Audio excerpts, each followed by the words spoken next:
Bismillahirrahmanirrahim. Ulu Tanrı'nın adı ve yadıyla beyin mühendisliğine karşı Türkçe eski kitapların 423. bölümün başlayırıq. İnşallah xeyirli olsun. Gedək görək bu günləri hangi kitab bizim şansımıza çıxacaqdır ki, onunla tanış olaq. Və görək ki, nələr öyrənirik.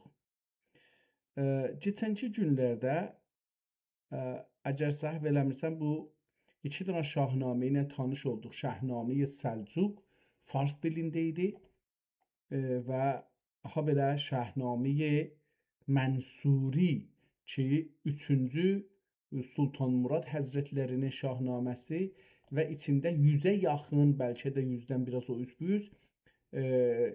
ali şeyi vardı. Miniatürü var ki, mən onlardan birini çalışdım video eləyəm. Çox da vaxt apardı, amma sonunda eləyə bildim. Biraz iradı var, amma çalışacağam ki, onları bu cür miniatürləri çox yaradan qoyam və üstündə də səs qoyum. Biraz da nə deyirlər, o kitab hangi kitabdır, hər zaman yazılıbdır, hangi səfədəndir, onları da deyim ki, dostlarımız əlaqə tapsınlar və bu kitabları oxusunlar. Bir dənə kitab görürük. Bunun 1 və 2-ci adını burada görürük. Bilmirəm nədir, amma açaq görək ki, bizim üçün nə olacaq. Adı Zəfərnamə-i Mövlana Şərəfiddin Əli Yezdi cildi doqqum, cildi əvvəli burada idi. Ehtimalən bu farsca olacaqdır. Oxumayacağıq əgər farsca olsa. Keçən dəfə əlbəttə şeyi sındırdıq, oxuduq. O bizim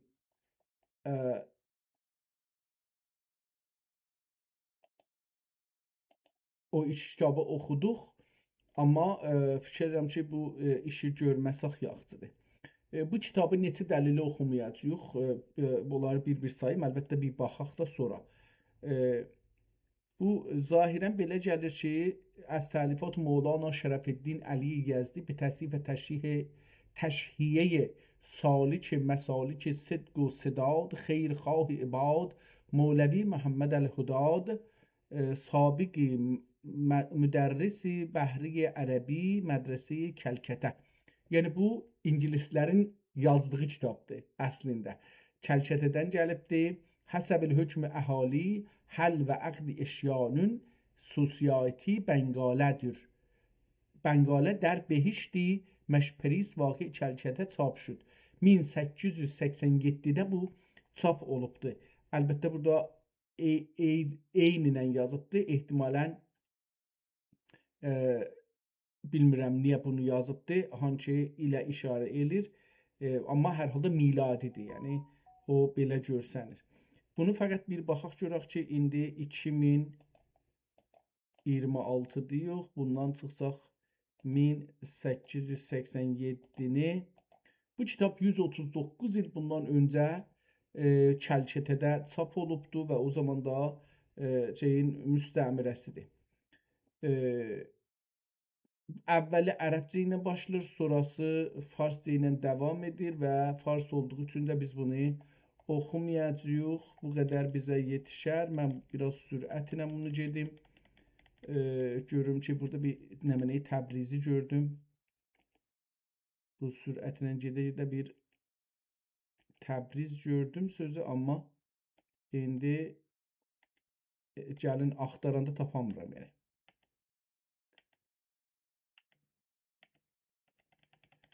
Tamam, beləsi davam edirəm və bu kitab əlbəttə ki 824 səhifədən ibarət bir kitabdır. Hər halda bu da bir müsəlmandır, bir müsəlmanın düşüncəsidir. Ehtimalən bunun əsli yazısı əlimizdə olsaydı daha yaxşı olardı.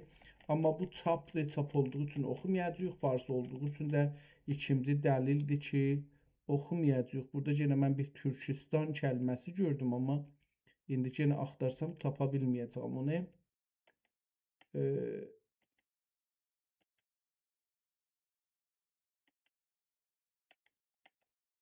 Hər halda. Bu kitab buradan çıxsın, ikinci cildinə də bir baxaq. Bu da ikinci cildi. Aynı vəziyyətdə 1888-də, o 87-də çap olmuşdu, bu 88-də çap olubdu. Sabiqi müdərrisi Bəhriyə Ərəbi Mədrəsi Çəlkətə. Gördüyünüz kimi aynı elə müşəxəssat bunun üzərindədir və bu da 762 səhifədir. Yəni 1600 səhifədən çox 2 cildlik bir kitabla qarşı-qarşıyıq. Əlbəttə zahirən bunun biz fehristinə baxsaydıq, birinci cildində fehristinə baxsaq, bəlkə bizə bir çoxlu məlumat verə bilər ki, qonular nədir? Əlaqəmiz olsa, eləyə bilərik ki, bunu oxuyaq və üstündə əlbəttə əslini tapmaq olar. Yəni mənə belə gəlir ki, bu kitab şeydə olmamalıdır. Əvvəldə bunun mən görmürəm fehristi yoxdur ki, daha axirində görək bunun fehristi var ya yox. Biraz da əlbəttə yavaş gedim ki, bəlkə içində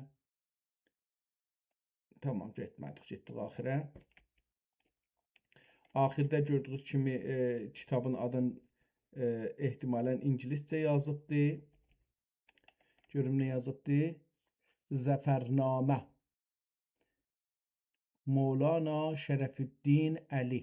Yəhudilərin və habelə Zərtüştilərin mərkəzidir və bunlar hala Yəhudilər deməsək də Zərtüştilər ingilislərin əlində və onların şeyləridir. Burada fehristi görürük. Fehristi axirdə yazıbdır.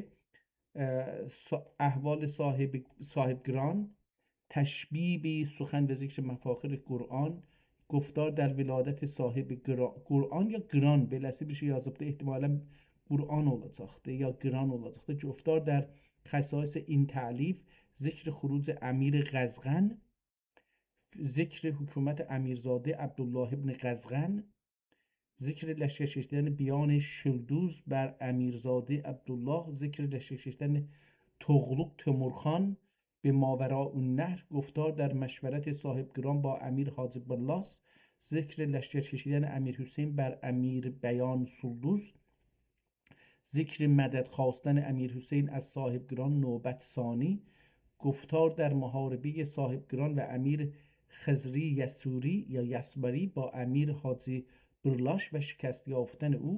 Ehtimalən bu kitab bizə çox yaxşı məlumat verə bilər. Ən azından biraz tanış ola bilərik türklərin Hindistandakı vəzinə. Guftar der muharibe sahibqiran və Əmir Xəzri Yəsvari ya Yəsuri bilmədik adını. Zikr لشکر کشیدن تغلق تیمورخان به ماوراء النهر növbət دوم. Zikr müraciət Tuğluq Timurxan. Adlar görsənir ki, bunlar Teymuridir. Timurxan da onu göstərir ki, Teymurxan ehtimalən onu göstərir. Təvəccüh numudan sahibqiran به مطلب امیر حسینی ذکر قدر علی bəy. Görürsünüz ki, Cün Qərbani با امیر Hüseyn və sahibqiran. Çox ehtimalən bu kitab bizə türklər haqqında Hindistanda və bölgədə çox böyük bir məlumatlar verə bilər. Farscadır. Farsından da bir səhifə oxusaq, ən azından məsələn mən 100-ci səhifəyə bir baxım. 122-yə gəldik. Burada görək ki, imlası necədir. Seyl ştaban در رسیدند حضرت صاحبقران از حسن اتفاق پیش از وصول ایشان به عزم توجه وعدگاه سوار شده بود. چون از رسیدن لشکر آگاه گشت روان براند و چون به تنج حرم رسید مردم خود را گذرانیده راه بر دشمنان ببست و جنگ در پیوست.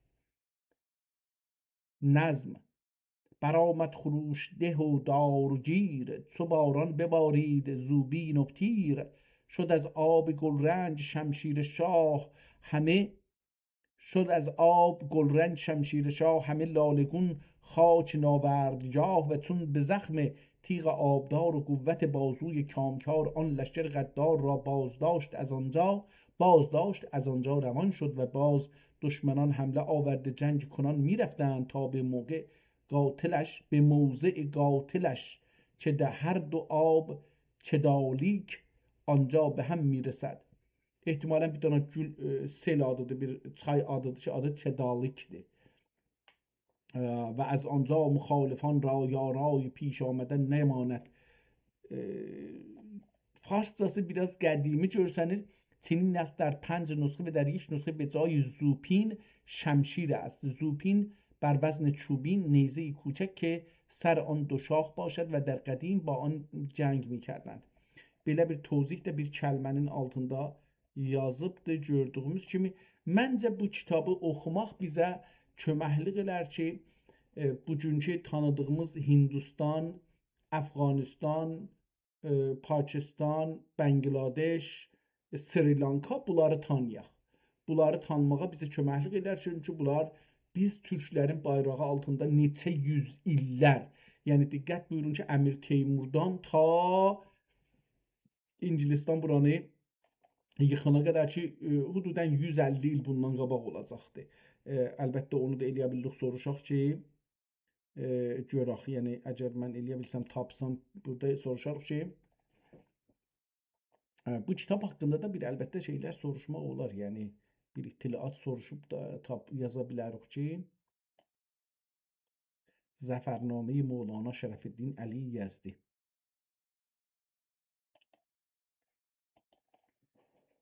Bu gün olmadı, bunu değiştirək.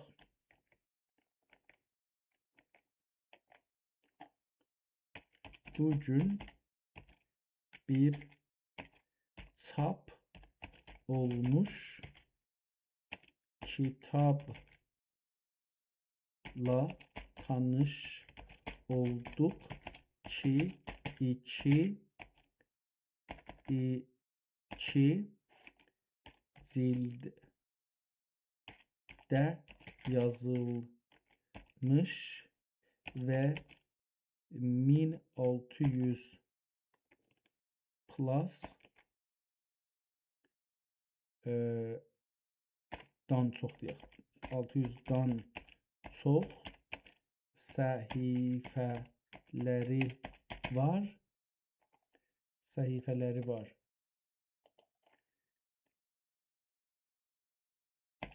Dili Farsca və Kəlkətədə 1887 və 1888 illərində çap olmuş.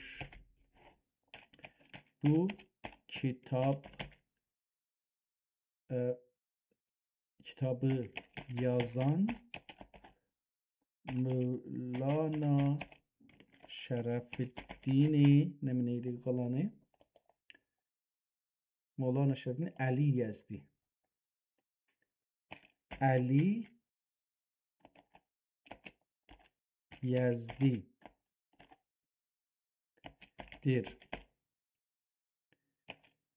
Mənə elə gəldi ki, bu kitab Türklərin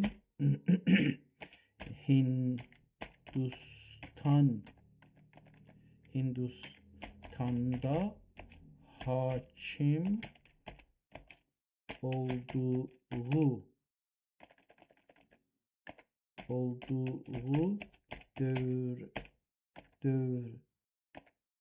dövrdən bir kiçik bölümü əlinə almış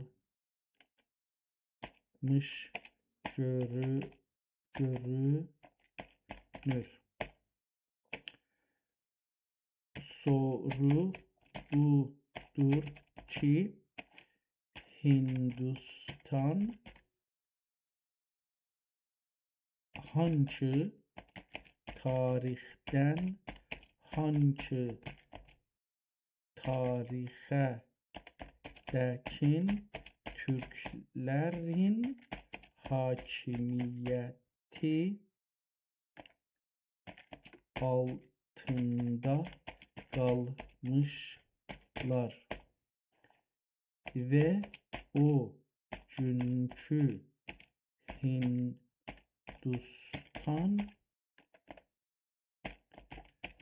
Bu gün o günkü Hindistan ki Türkler bayrağı altındaydı. Bugünkü memleketlerin hansıların içine alır? Həm sorumuzu soruşaq, həm də ki, bir məlumat verək bu kitabın haqqında, bəlkə bu kitabla deyər. Əziz və alim dostum, yazdığınız bu elmi və ədəbi fəza insanın ruhunu təzələyən bir dünyadır. Mövlana Şərəfiddin Əli Yəzdinin qələmi ilə yazılan və Hindistan tarixinə işıq salan o əsər şübhəsiz ki, klassik ədəbiyyatımızın və tariximizin ən dəyərli qaynaqlarındandır. Bu gün Məhərrəmin 15-i qələt yazıbdır. Bu günləri 9-udur. Yəni bilmirəm niyə tarixləri düz yazanmır. Bundan belə ki, 2 dəfə də demişəm ki, tarixləri qələt yazır. Bayaqları yazmışdı 23 Zilhəccə. İndi də yazdı 15 Məhərrəm. İstədiyiniz məlumatlar aşağıdakı kimi təqdim edirəm. Türklərin Hindistana hakimiyyət dövrü. Hindistanda türk hakimiyyəti təkcə bir dövrə məhdud deyil, bəlkə bir neçə silsilənin bir-birini təqib etməsi ilə 100 illər davam etmişdir. Ümumilikdə türk hakimiyyətini Dehli Sultanlığı 602 Hicri ilə 933 Hicri aları və Baburlar, yəni diqqət buyurun, 602-dən 602 bu çox mühüm bir məsələ olacaqdır. Bu Dehli Sultanlığı adında tanınan türk hakimiyyətidir. Ehtimalən elə demək olar ki, yox deməyim ona, zehnimə gəldi, amma deməyim, çünki nəzərimə gəldi, çox biraz tezdir. 602-933 arası türklər Dehli Sultanlığında, bugünkü Dehli ki var Hindistanın paytaxtı, orada hakimiyyət ediblər. Sonralar Baburlar İmparatorluğu 933-dən başlayıb ta 1274-ə qədər ki, o da indi hesabladıq. Olaraq iki böyük dövrə bölmək olar. Dehli Sultanlığı 602 ilə 933 arası, yəni 1206 miladi ilə 1526 miladi ildə bu dövrdə Məmlük qovumlar, üzr qulam. Məmlük burada qulam yazıbdır, amma bizim anlaşımızda Məmlük qulam deyil. Çünki özləri şahlıqları var. Məsələn, bunlara demək olmaz ki, məsələn, Misrin şahlarına deyək qulam. Qulam demək olmaz. Amma orada bir ləqəbdir bu, siyasi bir ləqəbdir o hakimiyyətə. Buna diqqət eləməliyik ki, bu qulam anlamında deyil. Çünki bunların özlərinin minlər qulamları vardı və böyük torpaqlara malikdilər. Bunlara qulam demək anlamamazlıqdır.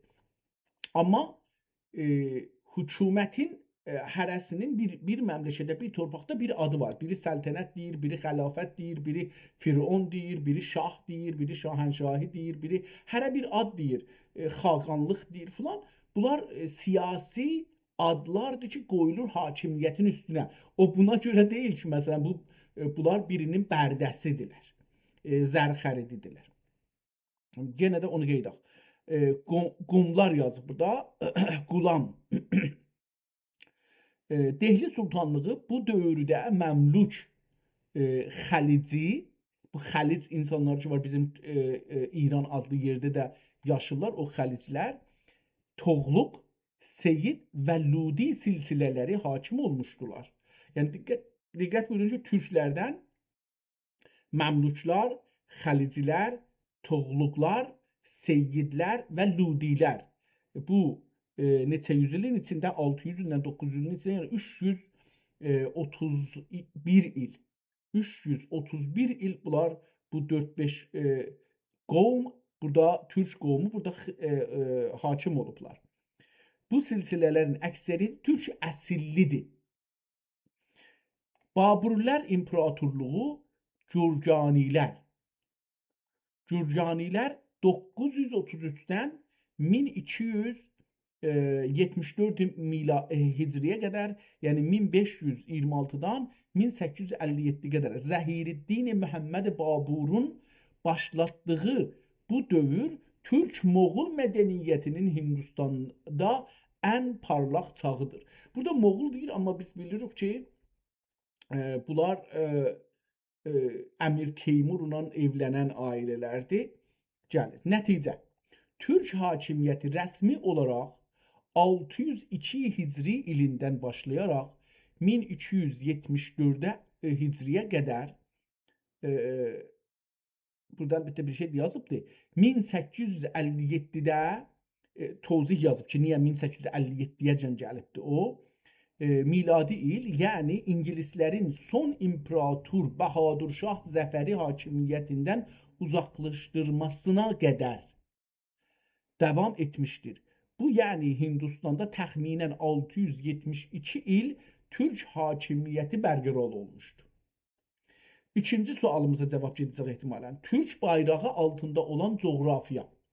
O dövrdə Hindistan adlandırdığımız və türk xalqların idarə etdiyi torpaqların bugün siyasi xəritəsində aşağıdakı ölkələr və bölgələri əhatə edir. İndi bu Hindistan sözünə bir əvvəl söhbət gətirim.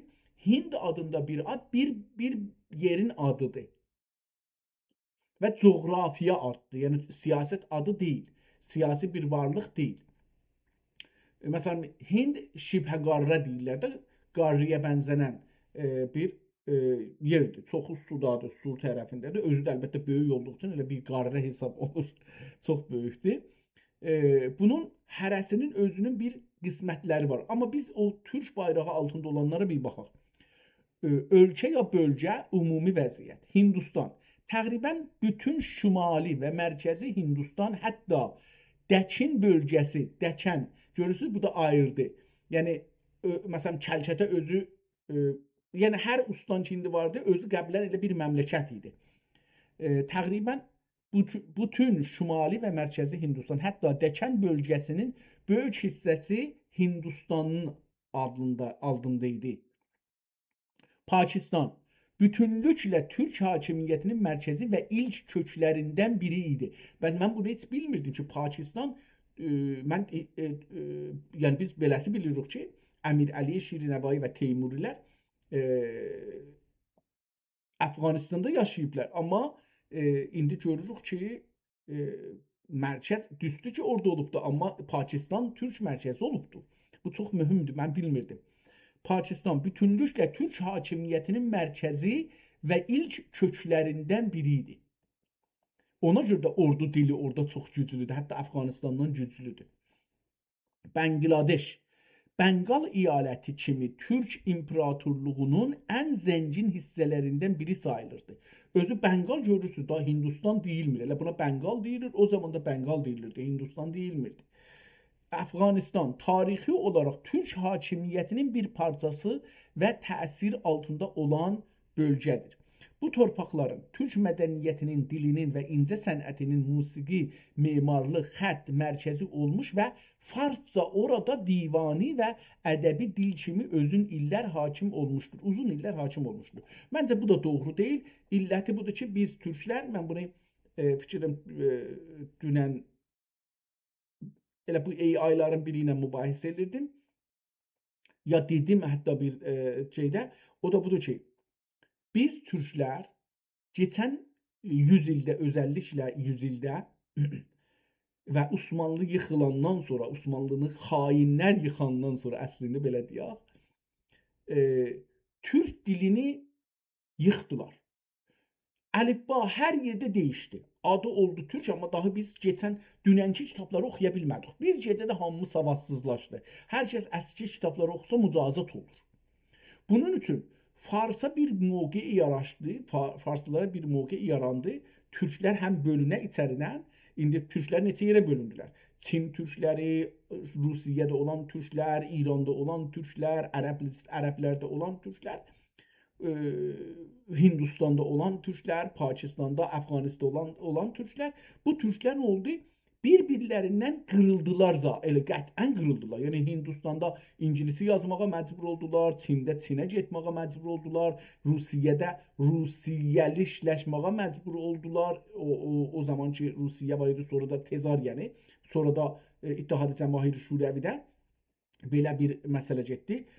İranda farslaşmaq, ərəb bölgələrində ərəbləşmək ya kürdləşmək və Türkiyədə Avropalılaşmaq və Türkə zidlik eləmək. Bunun da əsərində biz bilirik ki, Atatürkün dəsturu ilə ya o dövrün dəsturu ilə milyonlar kitab, sənəd, arşiv töküldü xiyabanlara, yandırıldı, hamamlarda yandırıldı, töküldü dənizə və satıldı xarici məmləkətlərə. Bunlar aparsınlar, bunu karton eləsinlər, cəbə eləsinlər, müqəvva eləsinlər. Bilmirəm türkçəsi nədir, ona görə bunların hər üçündə işlətdim. Və bunlardan birazını Bolğaristanlılar gördülər və aldılar. Və indi onlarda neçə milyon arşiv var. Yəni bilmirəm indi neçə tondur, neçə ton, yəni tonla hesablayırlar, şeylə hesablamırlar. Mən əgər xatırımda olsa 4 vaqon, bəlkə də çoxdur, mən beləsi eşitdiyim 4 vaqon kağız yığmışdılar, aparırdılar. Su istə, su etdə birində müqəvva eləyərlər onları. Dövlətlərin də istəyi belə idi da, türk dili aradan geçsin. Oradan bu günə qədər biz türk dilində oxumamışıq. Nə Rusiyədə, yəni Rusiya ya İttihadı Cəmahiri Şurəvinin altında işğalında olanlarda, nə İranda, nə Türkiyə ki işğaldır, Avropalıların işğalındadır, nə Çində, nə Hindistanda, nə Əfqanistanda, nə Pakistanda. Biz türk dili üstündə işləmədiyimiz üçün və bunun kitabları ortaya çıxartdırmadığımız üçün fars dili üstə çıxdı. Çünki fars dili Avropalılarla müttəhiddir. Yəni heç olmasa deyək ki, onların bölgədə 4 dana bilirsiniz, bölgədə amilləri var ki, Avropalılar onlardan istifadə edirlər. Biri fars dilli farslardır, yəni İrandır və Əfqanistanda olan farslar bunlar var, Tacikistanda olanlar da bunlar da hər halda biraz onlara bağlıdır. Biri İsraildir, bölgədə düz müsəlmanlığın ortasında daimən bir burada bohran yaradıb və Avropalılara, Amerikalılara, yəni Məsihiyyət dünyasına sərvət yaratmaq mərkəzidir. Çünki müsəlmanlar və Yəhudilər savaşsalar, sülhüdə olsalar, özdə 80 il, hər iki tərəf silahlanmalıdır və bu silahlar Avropadan, Amerikadan alınmalıdır. Yəni özlərinin silahları yoxdur. Üçüncü isə Kürt məsələsi və dördüncüsü erməni məsələsidir. Bunlar bu 4 dana bu bölgədə bir bohran yaratmaq məsələsidir və bunlardan istifadə edirlər. Yəni onların nəfqinədir ki, ermənilərlə türklərin arasında, kürdlərlə türklərin arasında, ərəblərlə türklərin arasında, farslarla türklərin arasında, Yahudilərlə türklərin arasında, Məcusilərlə türklərin arasında daimən bir dava olur. Məcusi dinləyən farslar. Və bu dava onların nəfinədir. Onun üçün bu bohran mərkəzlərini saxlayıblar və davam etdirirlər. Gələk görək ki, burada nə deyirdi? Onun üçün istəyirəm bunu deyəm ki, yəni türk dili keçən yüzildə əsla kitablarımızın üstündə işləməmişik. Mən fikir edirəm ki, bu qədər ki, mən bu 2 ilə yaxında, 1 il yarımda türk kitabı tanıtdırmağa və tanımağa çalışmışam. Bizim bir çox alimimiz bunların adlarını bilmir. Yəni, hətta Türkiyədə onlar iki kitabxanalarda işləri budur. Mən fikir edirəm ki, 2 dana, 3 dana, 5 dana özlərinə mütəxəssis olaraq kitab seçiblər, onların üstündə işləyiblər. Amma bu üçün mən indi kitabları tanıtdırmağa çalışıram, bu özü bir ayrı bir bəhsidir. Hər halda, bu torpaqlar dedik, Mövlana Şərəfiddin Əli Yəzdinin kitabında qeyd etdiyiniz hadisələr şübhəsiz bu mədəniyyətin inkişafının və siyasi çatışmalarının dairəsindədir. Sizin bu kitabla məşğul olmağınız keçmişin işığını gələcəyə daşımaq üçün çox qiymətlidir. İndi buradan bir sual soruşaq. Bu yazar hansı çağda yaşamış və kitabı hansı türk hakimlərin içəriləmiş. Görək ki, buna da cavab versin. Bu kitabdan çıxaq. Dedim, bu kitab bizə çox mühümdür. Mən şəxsən bu kitabı indi fəqət fehristini oxumaqla, burada da bir şey soruşmaqla bəlli oldu ki, bu Zəfərnameyi Şərəfüddin Əli Yəzdi, Mövlana Şərəfüddin Əli Yəzdi 2 cildə 1600-dən çox səhifə olan bir kitab. Cəm eləyə bilirəm ki, səfəsində deyim ki, dəqiqən neçə səfədir. Bu 824. 824-ü cəm eləsaq ikinci cildinə ki, o da 762-dir. 762. Bu kitab 1586 səhifədən ibarətdir. 2 cildidir.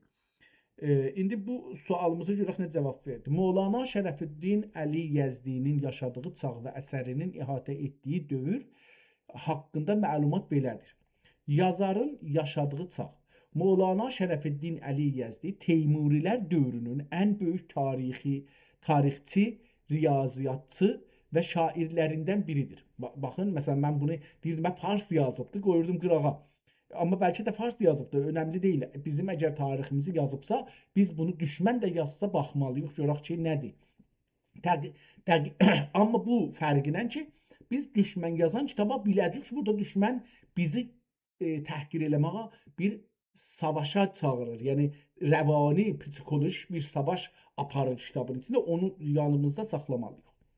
O, 8-ci Hicri 100 ilinin ortalarında 9-cu Hicri 100 ilinin əvvəllərinə qədər, yəni təxminən 1325-1454 miladi illəri arasında, yəni 726 ilə 858-ci illər arası yaşamış.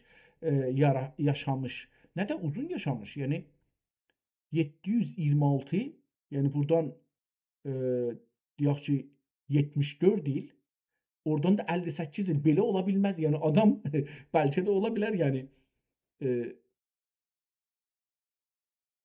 mənə bir çox gəldi.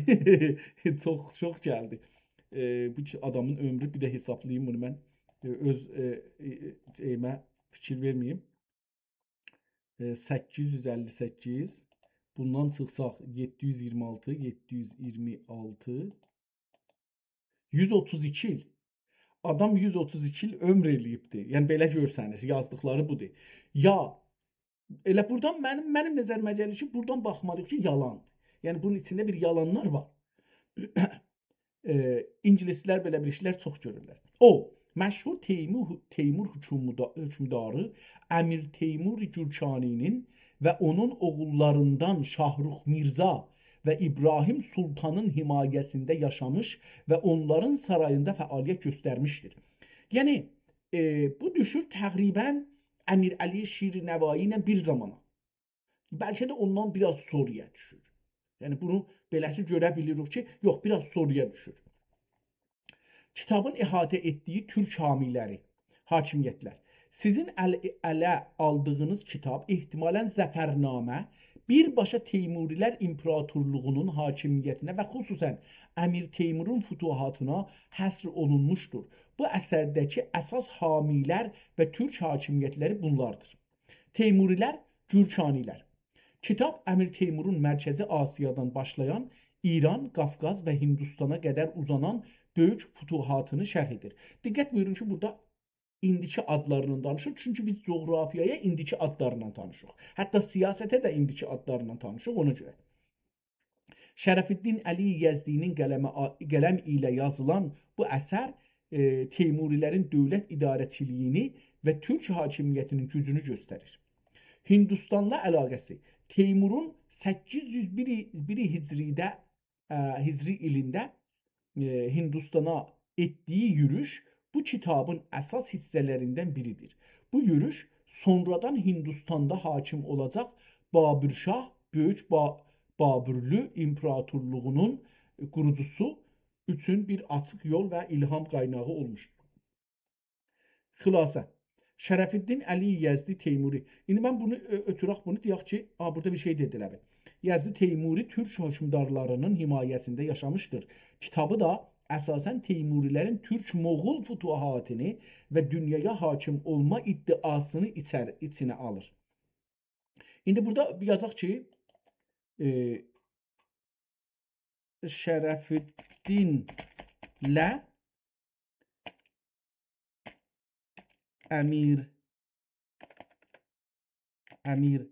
Əlişir Nəvai arasında necə bir ilgi ola bilər?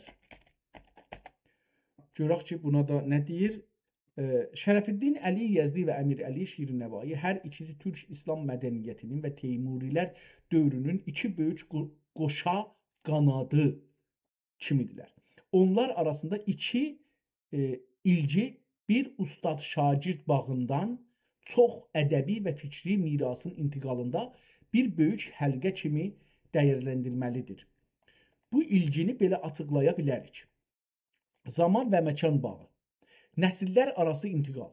Şərəfiddin Əli Yezdi 858 Hicri qəməridə vəfat edib. Əmir Əli Şirnəvai 844 Hicridə doğulub. Nəvai bundan sonra doğulub. Tamam. Bir nəsil öncə yaşamışdır. Şərəfiddin Teymurilərin ilk dövrünün və onun memarlıq və tarix yazıçılığının Şah Mirza dövrü ən parlaq siması idi. Əlişir Nəvai isə Teymurilərin son dövrünün Sultan Hüseyn Bayqira dövrü mədəniyyətinin mehvəridir. Nəvai Şərəfiddin Nəvai ilə, yəni Əlişir Nəvai ilə Şərəfiddinin yazdığı tarixi və ədəbi əsərlər, o cümlədən Zəfərnaməni çox diqqətlə oxumuş və ona böyük hörmət bəsləmişdir. Yəni Nəvai bunun kitabını oxuyubdur ona görə. Ədəbi və elmi ustadlıq məktəbdə birlik. Əlişir Nəvai Şərəfiddin Əli Yezdini sahib nəzəri və ilham verici bir şəxsiyyət kimi qəbul edirdi. Şərəfiddinin dil və bəyan qüdrəti xüsusən türkcə və farsca mütunlarda göstərdiyi o ustadlıq Nəvainin öz səbkini yaradanda istinad etdiyi qaynaqlardan biri idi. Şərəfiddinin Yezdə olan mədrəsəsi və onun elmi mühiti Teymurilərin bütün ərazisində, o cümlədən Həratda, Nəvainin mərkəzində böyük təsir qoymuşdur. Türk dilinə və mədəniyyətinə baxış. Şərəfiddin farsca yazmasına baxmayaraq Teymuri Türk dövlətinin ideolojisini və tarixi qürurunu diri saxlamışdır. Əlişir Nəvai isə bu qüruru bir dərəcə irəli apararaq Türk dilinin farscadan daha üstün olduğunu sübut etmək üçün Muhakimətül Lüğəteyn əsərində elmi addım atmışdır. Yəni Şərəfiddin qurduğu tarixi bina Nəvainin Türk ədəbiyyatındakı dil inqilabının divarəsi olmuşdur. Əsərlərdəki təsir. Nəvainin yazdığı tarix və təzkirələrdə Şərəfiddin Zəfərnaməsi bir meyar kimi qəbul edilir. Nəvai hər vaxt tarix yazmaq istəsə, Şərəfiddinin rivayətlərinə və onun qoşduğu nəsrin şivəsinə toxunmuşdur.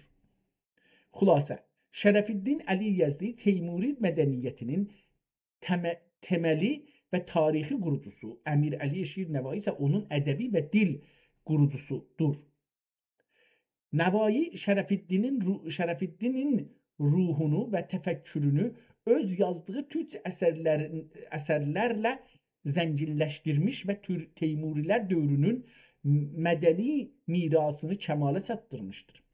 Sizin dəniz mavi kimi yaradıcılığınızda Şərəfiddinin tarixi dərinliyi ilə Nəvainin türkcəyə olan sevgisini birləşdirməyəniz şübhəsiz ki, gələcək nəsillər üçün çox qiymətli olacaq. Tamam. İndi bu yazılar məni çox həyəcana gətirdi. Bu kitabı oxuyacağam. Yəni bu kitab bizim tariximizə qeyddiyi üçün qeydib buna baxmalıyam. Amma Bundan öncə bir sual soruşaq ki, əcəba Şərəfiddin Əli Yezdi türkcə-mi yazmış, yoxsa farsca mı yazmış?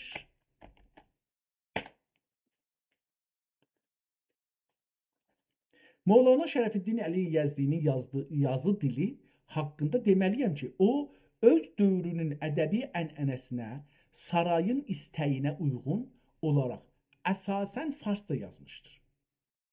Bunu bir neçə tarixi və mədəni səbəbi var. Dövrün elmi və ədəbi dili. Şərəfiddin yaşadığı çağda Teymurilər dövrünün ilk və orta mərhələsi fars dili bütün türk hökmdarlıqlarında o cümlədən, bu şeydir, dediyim kimi də mən o qəziyyəni bir də təkrar eləməyim, oradan belə görünür ki, gəlir. O cümlədən Teymurilər sarayında divani, elmi və ədəbi dil kimi qəbul edilmişdir. Türk hökmdarları özləri türk olsalar da öz tarixlərini və məktublarını fars dilində yazdırmağa önəm verirdilər. Zəfərnamə kitabı onun ən məşhur əsəri olan Zəfərnamə sizin əlinizdəki kitabın da bu əsərə bağlantısı olması çox ehtimalidir. Tamamilə bədii və ustadanə farsca ilə yazılmışdır. Bu kitab fars nəsrinin ən yüksək və ən murağibi özü tərcümə edib ki, murağib mən bilmirdim, burada oxuyuram, peçidə. Murağib mən deyəcəm, bu türkçə sözüdür. Peçidə anlamında, qarma qarışıq, murağib peçidə, mən eşitmirdim bunu. İndi öyrəşdim, murağib kəlməsini yazaram burada.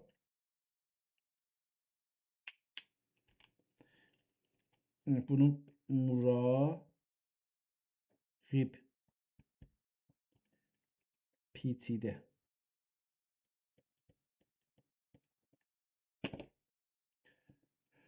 Türk dilinin vəziyyəti. Şərəfiddin yazdığı dövrdə türk dili hələ Əmir Əli Şirnəvainin çalışmaları ilə ədəbi və rəsmi dil kimi bütün hövzələrə tam nüfuz etməmiş idi. O, türk dilini sevirdi və türk xalqlarının tarixini yazırdı. Lakin bu tarixi dünya dili olan farsca ilə yazmaq onun fikricə daha uzaqlara səs salacaq bir iş idi. Bir çox önəmli nöqtə. Şərəfiddin Əli Yezdinin yazdığı farsca türkcənin ruhunu daşıyır.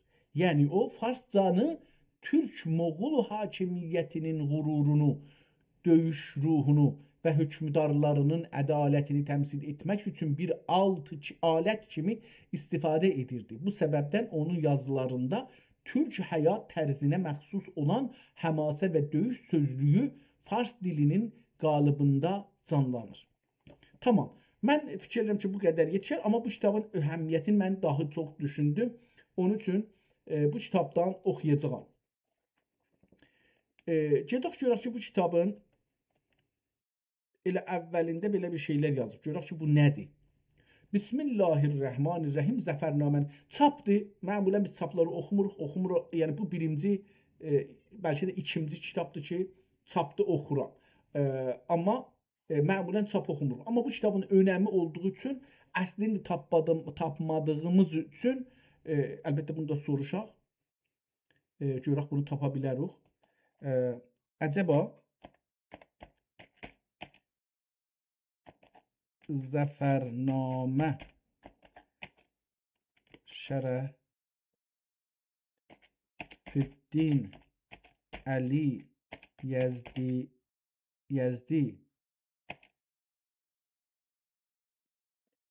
adlı kitabın əlyazmasın online və PDF şəklində tapmaq ola bilərmi?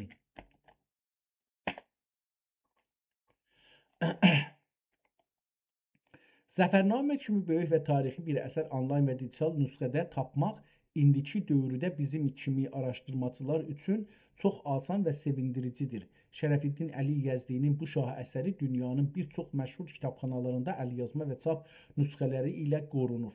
Sizin üçün bu kitabı tapmaq üçün ən mötəbər və istifadəli yolları burada qeyd edirəm. Digital kitabxanalar oxumaq və İrandakı Milli Kitabxana və Sənədlər Sazmanı bu saytda Zəfərnamənin bir çox əlyazma nüsxəsi digitalizə edilib axtarma motoru Costucu hissəsində Zəfərnamə Şərəfiddin yazsanız bu nüsxə tapılar. Əcəba belə bir şey tapılacaq ya yox? Bunu bir axtaraq. Copy. Burada bunu qoyaq bura.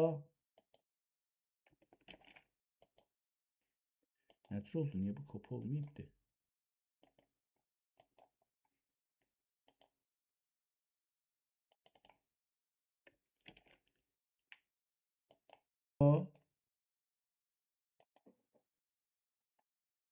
Ehtimalen işləmir ya da ki yalandan bir şeydi düzəldiblər. Tamam, bu qalsın. Textlav. Textlav ya Nurmgez. Əgər mətnin üzərinə ehtiyacınız varsa, özünə ehtiyacınız varsa bu saytlarda kitabın təsvih olmuş mətnləri mövcuddur. İstəmirəm bunu. İnternet arşiv. Əcəba bunu beləsi götürsək.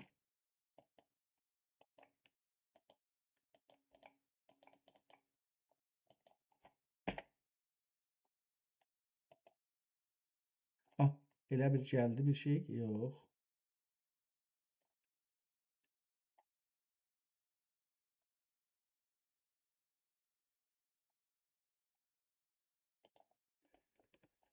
Tamam, burada tapmamışdıq. Qalsın, bu da açıq qalsın elə. Görək burada.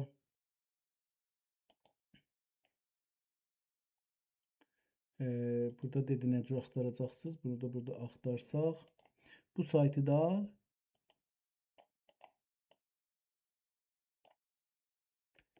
copy, bunu copy eləyək və burada qoyaq. Görək ki, bu gətirəcəkmi ya yox.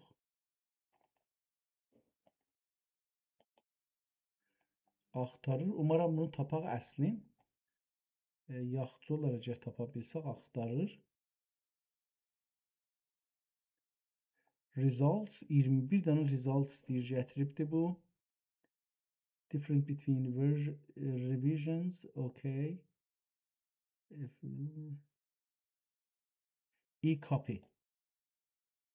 Görək bunun internet kapısı var ya yox.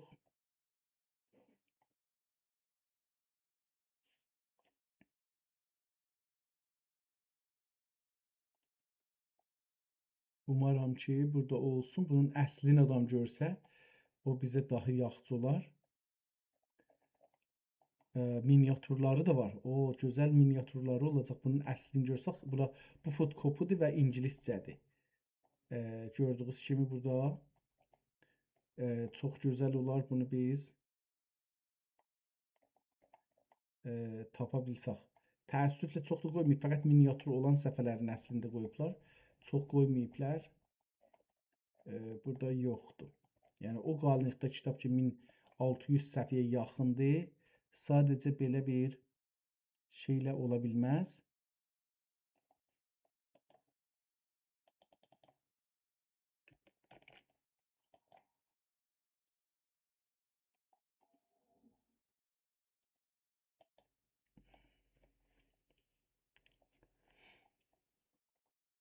Görək burada bir şey göstərir bizə ya yox.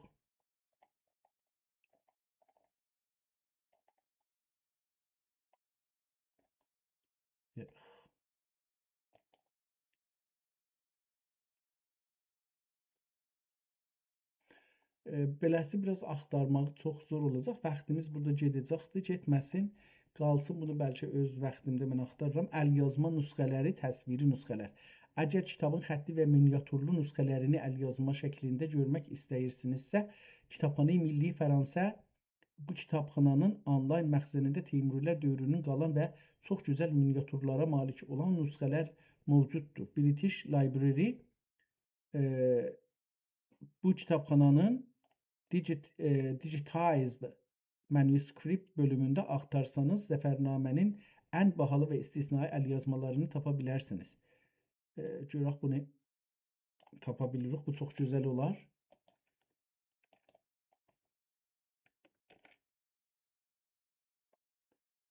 Olmadı. Qeydib yenə bura qeydməliyik.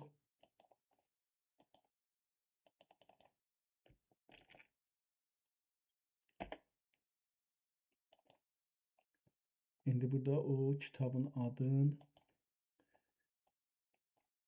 Digital Manuscript, amma burada kitab əvvəl bunu gedib buradan götürməliyik ki,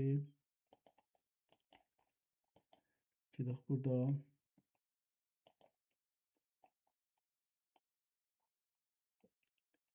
Collections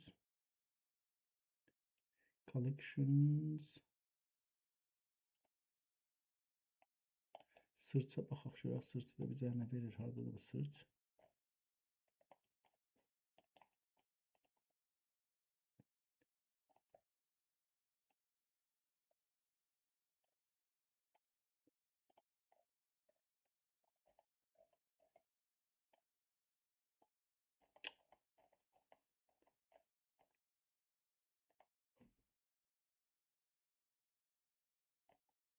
Bu da şey istir, yəni deyir ki, əvvəl gərək bir icazə oradan şey alaq, bir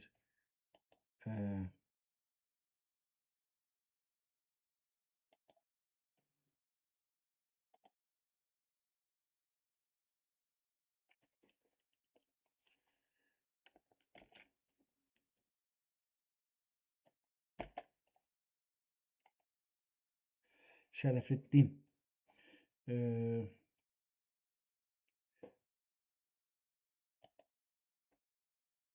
və burada yazıb ki, ordu kitabıdır bu.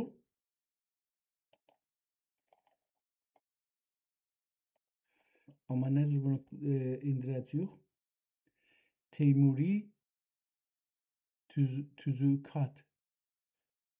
Tuzukati Teymuri as a source on Chagatai military tactics late 14th to early 15th century. Taktiklərin yazıb da bu izafə gətirmir nədən isə.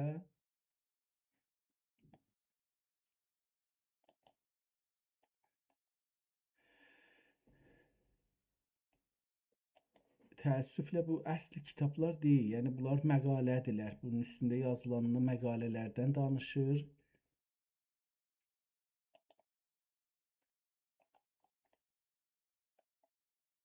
Vəssalam, bu 3 dənəni gətirmişdi ki, bunları da biz istəmirik. Yaxşı, qalsınlar bunlar. Bundan izafi vaxt sərf eləməyək. Umaram ki, British Library-nə baxdıq. Sizin kitabınız, Kəlkətə çapı, sizin qeyd etdiyiniz 1600 səhifəlik cild çap edir. Klassik kitablarının ən məşhurlarındandır və çox zaman Biblioteka Indica seri altında nəşr edilib. Bu nüsxəni tapmaq üçün Google Books saytında falan axtarmaq olar.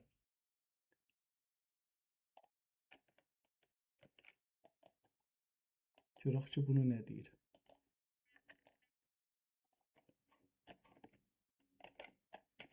Google Books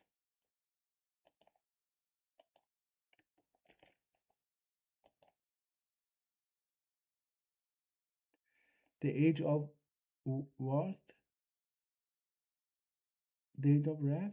A History of the Delhi Sultanate. Daha nə var? Shahnameh The Visual Language of the Persian Book of Kings. E.G. Pearl First Encyclopedia The Emperor Who Never Was. Dara Shokuh in Mongol India, page 200 falan. The Theory of the Force and the Organization of Defense in Indian. Bu da o da Mirza Heydər. Tamam, bunların heç birisi deyil. İlla o əvvəlki. O da əlbəttə yenə də bu şeydən deyil. Yəni Abraham early yazıbdı bunu. Görək bunu tapa biləcək ya yox.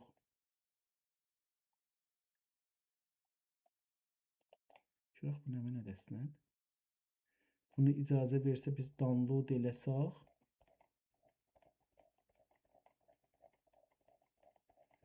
İngiliscə və bir belə.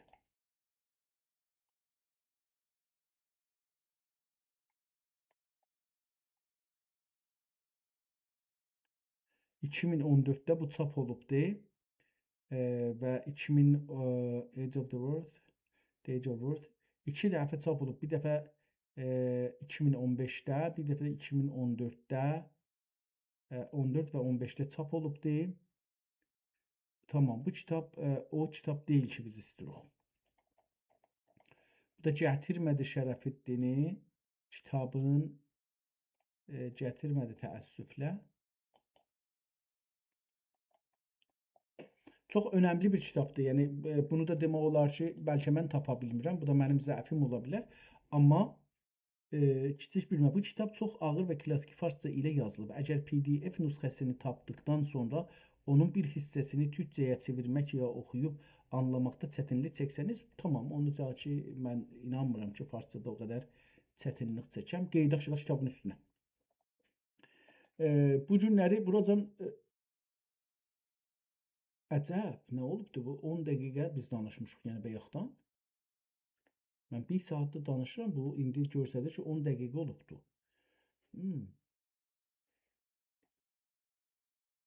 Mənə biraz əcib gəldi. Mən dedim, 1 saatdır burada oturmuşam, amma bu indi 10 dəqiqə görsədir.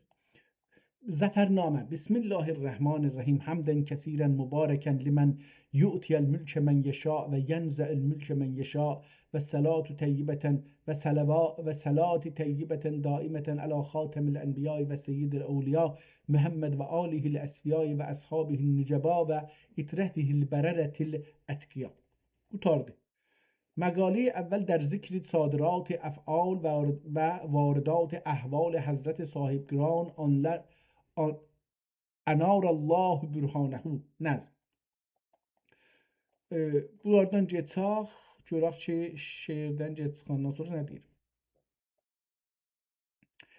Malikül mülki ki, own inayət bi nəhayətəş mət'un mən yufsidu fiha və yusfikü dəmara bər sərir misirani cail fil ارض خلیفتون سرری آفرینش به فضیلت دانش و بینش کرامت نمود و اولاد امجادش را به تاج موفور الابتهاج و لقد کرمنا بنی آدم سرفراز گردانید و در بحر و بر عالم مکنت. Diqqət buyurun, indi istiyoruz ki, Farscanı son zamanlarda, yani Firdevsi'den neçə yüz il sonra bu Farscanı Firdevsi yazan Farsça ilə birləşdirək. Görək ki, hangisi Farscadır və hangisi tazadır və hangisi köhnədir. Elhamdülillahi Rabbis semavat, əlbəttə biraz qaldı. Və در بحر و بر عالم مکنت تملک و تصرف و استمرکم فیها ارزانی فرمود ولله الحمد رب السماوات و رب الارض رب العالمین. توانایی که رایت اقتدار سلاطین کامکار به اوج فرماندهی و کشورستانی برافراخت و صفحه شمشیر مسقول ندماخته bilmirəm. پادشاهان جهانگشایی را آینه چهره‌نمای عروس فتح و نصرت در 3 نسخه موجوده همچنین است و در 2 نسخه موجوده به جای صفحه صحیفه است. Səfhə sözü 1-2 dana 3 nüsxədə səfhə yazılıbdır, 2 nüsxədə səhifə. Burasının istir desin ki, əmanəti saxlayıram. Nüsrət sağdı. Nezarət riyaz şəriət ra به آبیاری تیغ آتشبار مجاهدان منوط گردانید yox, gərdənid. İndi burada bir kəlmə oxuduq, dedik nə idi adı onu? Məskul. Məskul nə deməkdir? Fikir edirəm çapda bu iştibah düşübdür. Məskul olmayacaqdı, moğul olacaqdı ya məskul. Mən beləsi düşünürdüm, amma əsli budur ki, soruşaq ki, bəlkə bir lüğətdir ki, mən bilmirəm. Məşğul.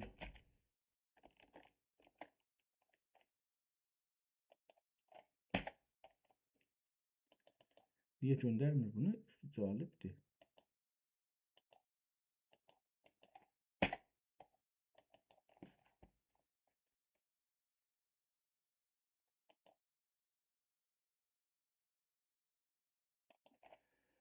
Məşğul.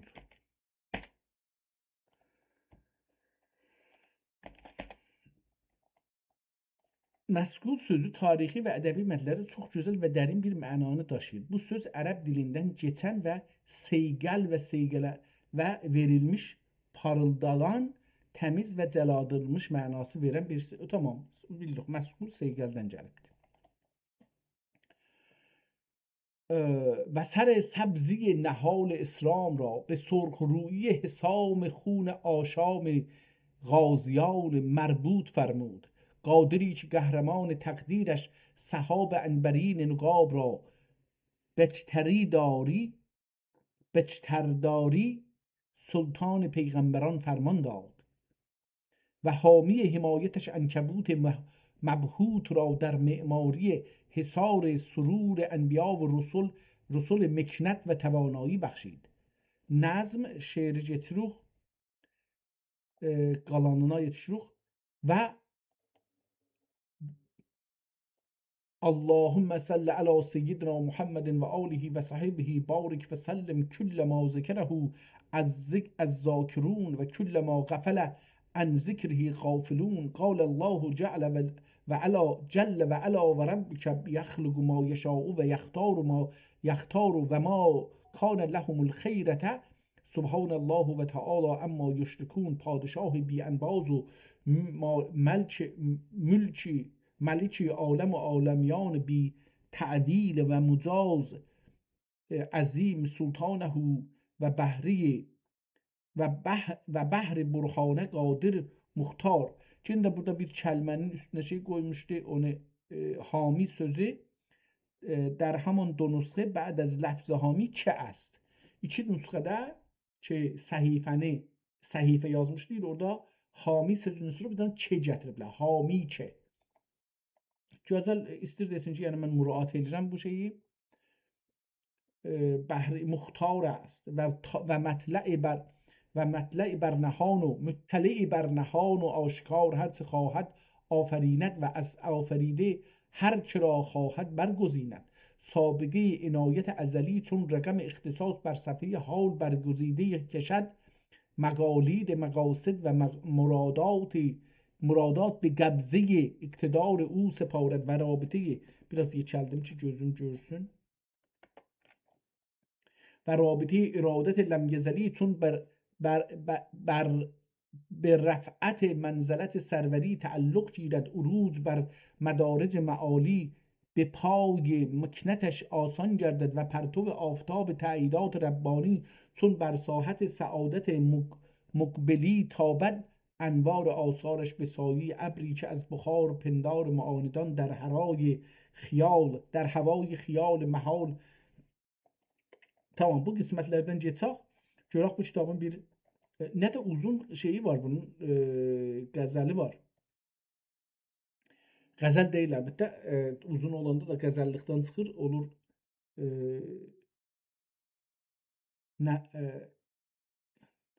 bir ayrı bir şey olur. گفتار در ولایت همایون حضرت صاحبگران از نص کلام قدیم پادشاه علیم عظمت کبریاؤه و عمت نعماؤه حیث قال از من قائل فاراد ربک ان یبلغ اشدهما و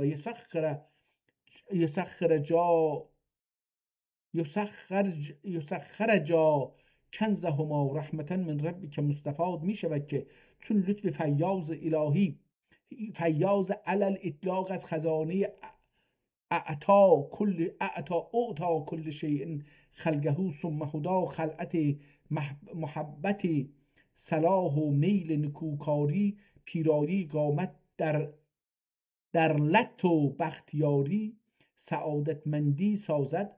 از میامن برکات آن در احوال و اوضاع اولاد و اسباط امجاد او آثار گرامی و نتایج ارجمندی به ظهور بپیوندد و مضمون فرموده حضرت رسالت پناه ختمی علیه افضل الصلات و اکمل التحیات و ان صلاح الرجل لیدرک البطن السابع بر صدق این معنی دلیلی واضح است و برهانی لایح و مطابق این اشارت و موافق این بشارت حال فرخنده معال پدر نامدار حضرت صاحب گرانی است که جبله کریم امیر ترغای یا تراغای البته امیر تراغای تغمده الله به غفرانه بر مودت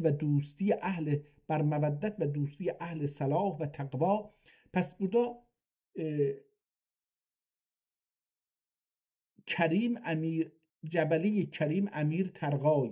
Əmir Tərğay adıdır. Bu Cəbəli Kərim ehtimalən sifət işlədir. Tərağay.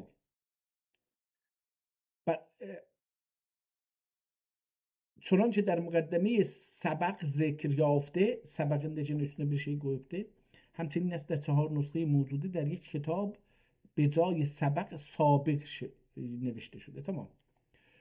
سبق ذکر یافته و مدت العمر به مجالست و مجاورت سعادت نشان آن طایفه عالی شأن رغبتی تمام داشته و شک نیست که انس و الفتی به این غایت بی مناسبتی ذاتی و آشنایی که در مجمع الارواح جنودی مجنت فما تعارف منها ایتلف واقع شده باشد صورت نبندد. مصرع بیدان مصرع دیفتی لاجرم از برکت دانه دوستی دوستان حضرت عزت که در کشت زار صدق نیت آن کامکار ستوده آثار به پروش انبت الله نباتا حسنا برآمده بود فضلی صحرای فسیح المجال و آمال از خرمن دولت و اقبال و دخل کرامت و افضال مالامال گشت. بیت چو بختش ز اقبال منشور داد سپهرش یکی نامور پور داد. در عهد سلطنت گران سلطان خان تباشیر صبحی پادشاهی از افق تأییدات الهی دمیدن گرفت و شعشعه اختر جهانبانی از اوج عنایت ربانی درخشیدن آغاز نهاد و به تاریخ سه‌شنبه 25 شعبان سنه 36 و 737 شعبان سنه 36 و 700 موافق سیتسان ایل سال موش فارسی desek موافق سیتسان ایل که مبدأ دوری Türkçe'ye okudum, Farsça'ya çevireyim. مبدأ دور سالهای مغول است در ظاهر خطی دلکشی کش از خدری طهارت معابی تکینه خاتون آداده که به آیین شرع مطهر در حباله آن نوین دین پرور بود. آفتاب وجود حضرت صاحب گرانی از مطلع ولادت فرخنده آثار طالع گشت و ماه غره عالم افروزش از برج سعادت پایدار لامع شد. پس bu adam adı ne oldu?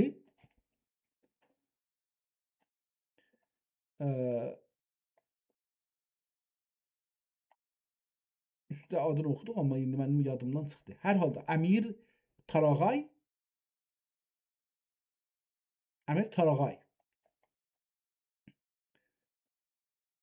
şeirləri getirəm və yenə də gedirik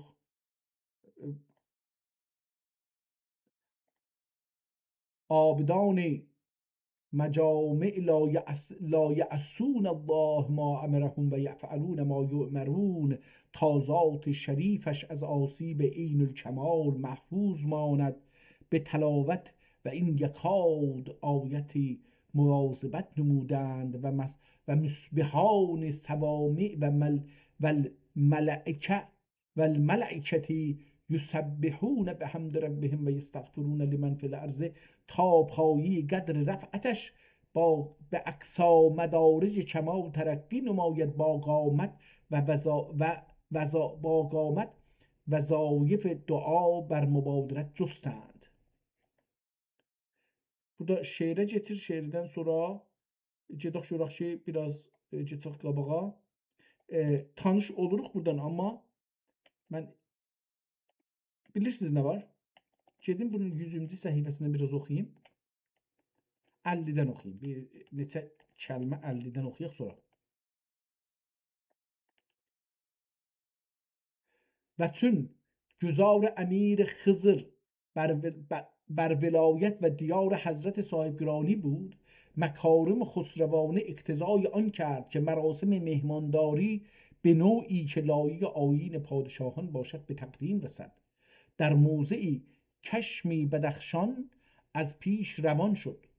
در موضعی چشم بدخشان از پیش روان شد و از آنجا تاش به شهر سبز که 15 روز راه بیش است به 4 şaban روز قد فرمود. 15 günlük yolu 4 gecə gündüzə getdi. و هنگام چاشت در علق میدان که از ییلاق چش است، چش bir şəhər adıdır ya zahirən. Çaxşı Bədəxşan. Bədəxşan özü bir məmləkətdir. ییلاق چش است نزول کرده به ترتیب توی فرمان داد. به ترتیب توی yazıb burada toy iclas, cələsə, toplantı. به ترتیب توی فرمان داد و چون امیر خزر بزردیک رسید، بزردیک احتمالاً که bu bir yer olacaqdır ya da adıdır. Əmir Xəzər Bəzridik. Ola bilər adı olsun. Resid Həzrəti, əlbəttə nəzərimə gəlir ki, adıdır. Yəni mən indi bunları bilmədiyimiz üçün çox çətinliyə düşərdik. Yox, türklərin Həzrəti Sahib Qirani işarət hədis nəbəvi را علیه الصلاة و السلام که اکرمو از ضیف امتصال فرمود و مهمان را استقبال نمود و آنچه از لوازم اکرام و اجلال تواند بود به اقصا الغایه به جای آورد. بندگان حضرت صاحب گرامی اسباب توی را مهیا و آماده داشته بودند و مجلس انس و عشرت را مقدمات بهجت و مسرت انتظام داده. نظمی در جتاخ و بعد از توی امیر خضر به ولایت خود توجه نموده و حضرت صاحبگران در مقر ابهت و جلال خیش استقرار یافت و آفتاب مرحمت و احسانش بر در و دیوار روزگار صغار کبار آن دیار تافت. نظم جتاخ. ذکر مدح خواستن امیر حسین از حضرت صاحبگرانی نوبت ثانی. Cetaq buradan da oxuduq bir səfədən çox. Cetaq 100-cü səhifədən bir balaca oxuyaq nəzmidən sonra Cetaq. Burada bir پوستین شکمشان با پشت زمین رو و استر گشت. زمین رو و آستر احتمالا رو استر گشت.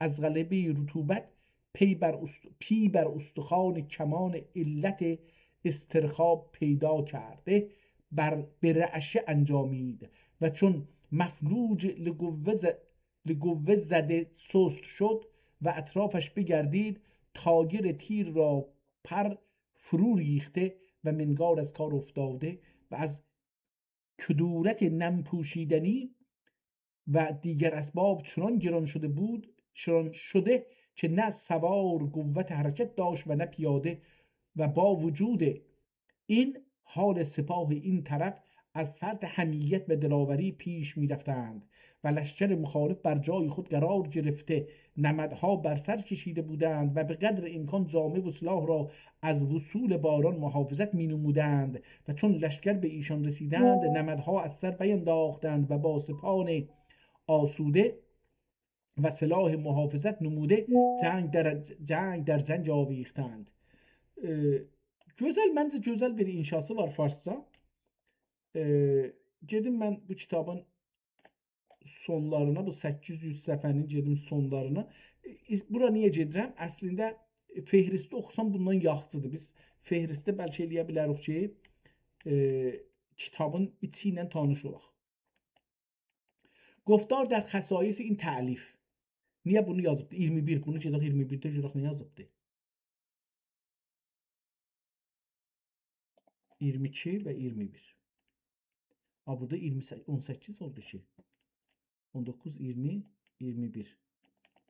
Görək hardadır? گفتار در خصایص این تألیف و ذکر مزیتی چند. Kitabın vərəqi ilə şeyin vərəqinin fərqi var. PDF-in ona görə orada demişdi 21, burada 24 görsənir.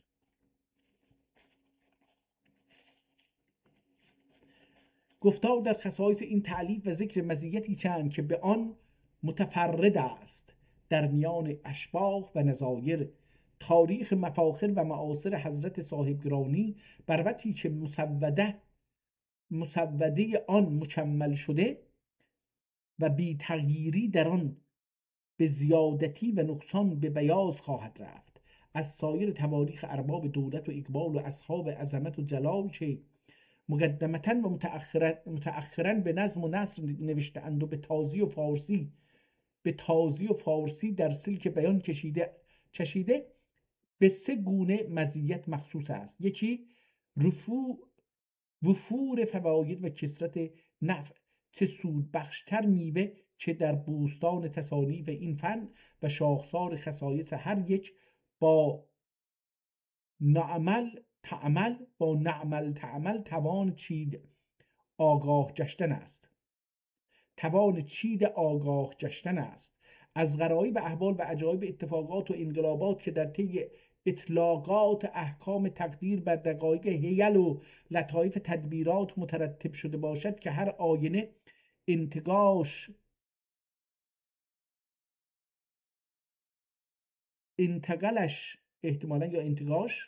انتقالش الواح ضمایر به آن اهل کیاست و دانش را مرآتی بود ثواب نمای که هنگام وزیدن ریا. Tamam. Gedək şeylər oxuyaq. Yəni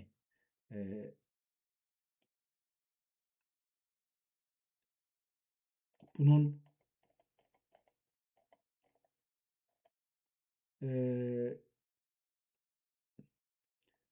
ذکر حکومت امیرزاده عبدالله ابن قزغن، ذکر لشکر کشیدن بیان شلدوز بر امیرزاده عبدالله، ذکر لشکر کشیدن تغلق تیمورخان به ماوراء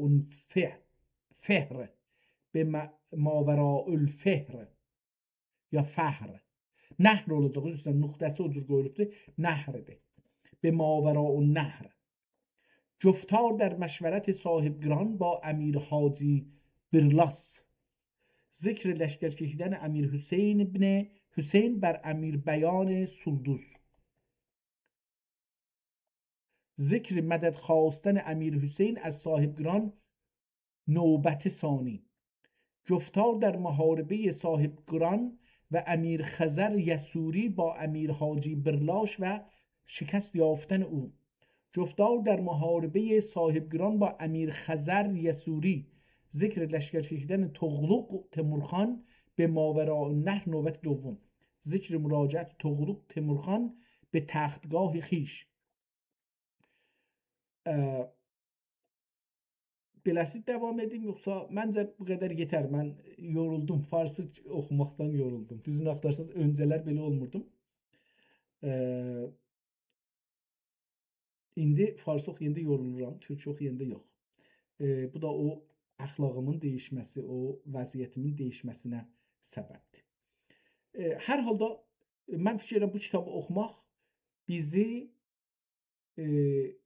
Moğollar və Teymurilərin tarixi ilə tanış elər. Özəlliklə Teymurilərin tarixi ilə bizi çox tanış elər və biz Türk torpaqları, yəni çox rahatsız Əfqanistan sizindir, filan bizimdir. Yox, Əfqanistan da bizimdir, Pakistan da bizimdir, bizim olubdu bir uzun zaman.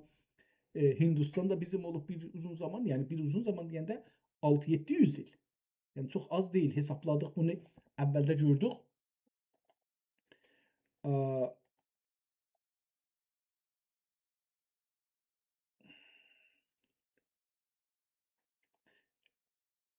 Tamam.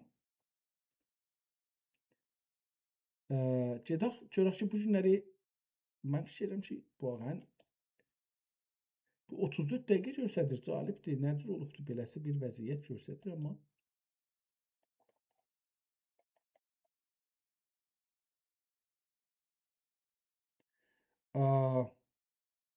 gedək bir ayrı kitaba baxaq. Görək ki, ayrı kitab türkcə kitablarımızdan hangisi bu günləri qanşarımıza çıxacaqdır ki, onu görək.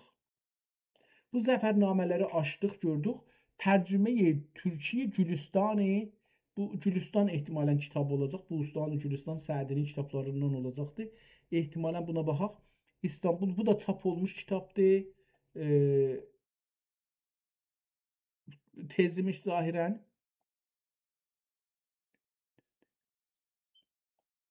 Türk dil və ədəbiyyatı ana bilim dalında dərs dönemindeki eğitim, öğretim programının başarı ilə tamamlayan numralı Məhməd Toğut Bərbərcanın hazırladığı Cağatayca Gülüstani tərcüməsi. Cığatayca Gülüstan, calib olar bunu oxusaq. Tərcüməsidir. Mən tərcümə istəmirəm. Baxaq görək ki, burada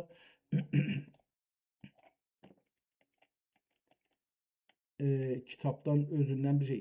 Cığatayın əlifbasını əvvəl burada yazıbdır. Calibdir.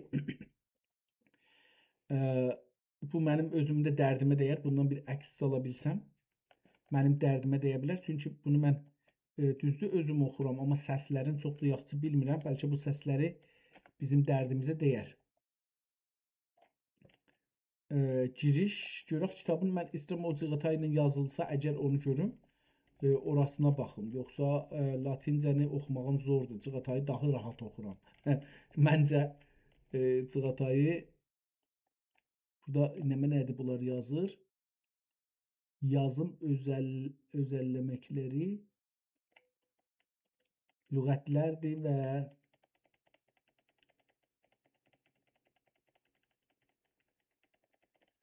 əlbəttə bu da 736 səhifədir. Yəni həm ehtimalən o Gülüstanın tərcüməsidir, həm də özüdür. Bu adam da ki ona şərh yazıbdır. Hər bir kəlməyə bir dünya yazıb. Gülüstanı Türki. Beləsi bir şeydir. Gülüstanı Türki 600 əksini salıb qoyub bura. Sonra da altında onun latincəsini yazıbdır. Buradan bu üzə, yəni buraca neçə səhifəyə baxmışdıq? 136 səhifə buracan indi feylən bir əks qoydu kitabın adından və ondan sonra ehtimalən bunların şərhini yazır. Yəni tərcümə edir. Mənə belə gəlir ki, tərcümə edir. Çünki 1-dən 12-yə can, 13-yə can beləsi hər bir şeiri ehtimalən tərcümə edir. Bir şey görmədik buracan.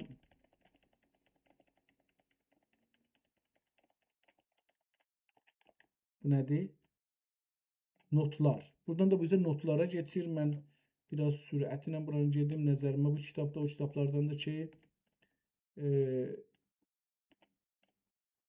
umarım buradan sonra gələ şeyə.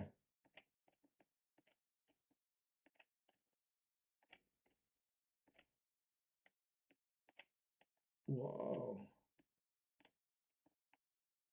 Bunun bir çoxu fəqət şeydir.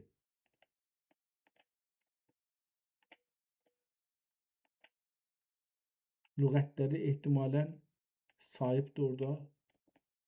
Onların hangi səhifədə vardı, yoxdur, ehtimalən onları göstərir. Bəli, olardı və qutardı. Yəni bir şey yoxdur. Kitabdan bir-iki dənə əks qoyubdu və səlam. Və çox da xoş bir xətt deyilmiş. Yəni necə düşübdür ki, iki tərəfli görsənir. Hər halda bu kitabı da görmədim, tuturuq və hətta delete edirik. Bunu bu delete eləyək bunu. Oq və Yayının münazirəsi. Bu cəlib bir kitab olacaqdı, amma bunu mən qoyacağam qalsın. Bu da yenə latincədir. Əcəb, ay, gedək axırı görək, axırda bəlkə belə bir şey vardı. Vallahu ələm, biraz qeydək dalıya, əl yazma. Heyf ki, bu da yenə şeydir. Çox, əlbəttə bu kitab 48 səhifədir. Bunun axirində bir neçə səhifə gördüyümüz kimi buradan başlanır. Ehtimal verirəm, görək ki, buradan nə görəcəkdir. Əlbəttə bu da kitab naqisdir. Çünki kitabın 192-ci səhifəsindəyik biz. Və bu səhifə 190, 191 və 192 beləsi gedir. Amma burada görürük ki, kitab 48 səhifəsi görsənir. Bu o deməkdir ki,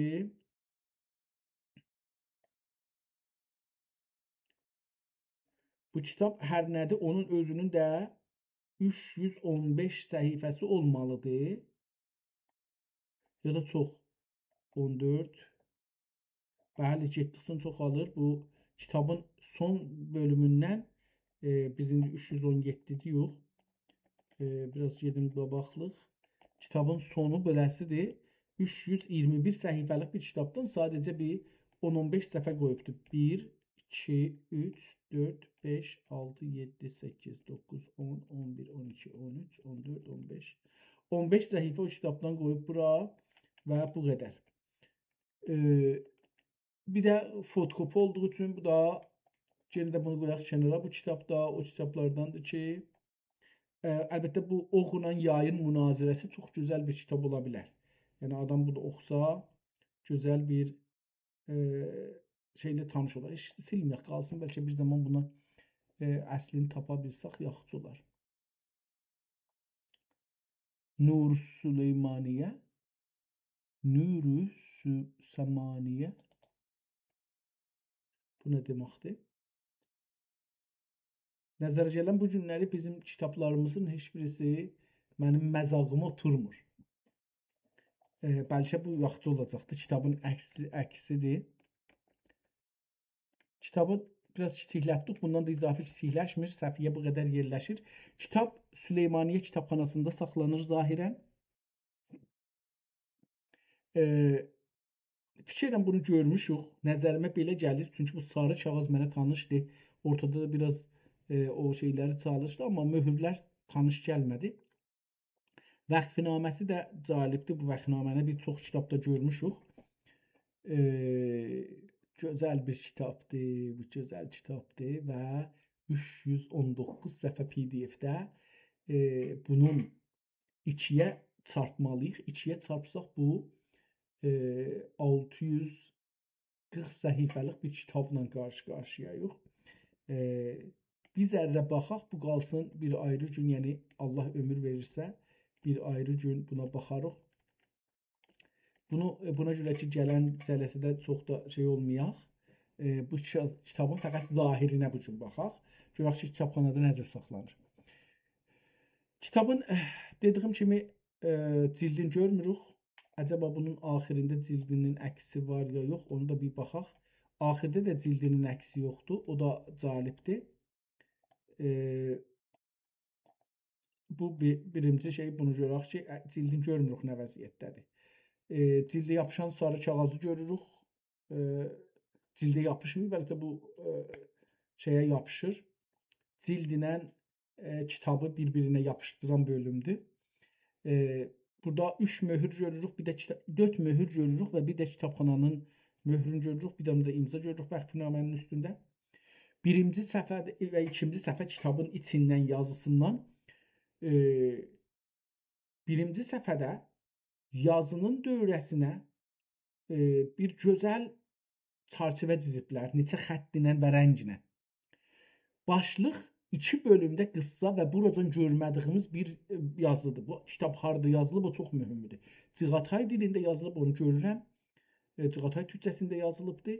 Amma hangi ocaqda, mədəniyyət ocağında yazılıbdır, o burada mənə natanışdır. Buracan bundan tanış deyiləm. E, Bu fərqli bir e, başlıqdır, yəni təzhibdir. Təzhib çox fərqlidir. Kitabın ortasına su gəlibdir, cırılıbdır, köhnəlibdir, yapışdırıblar. Burada kitabın ehtimalən adı ya da Bismillahirrahmanirrahim bu təzhibin ortasında yazılıbdır.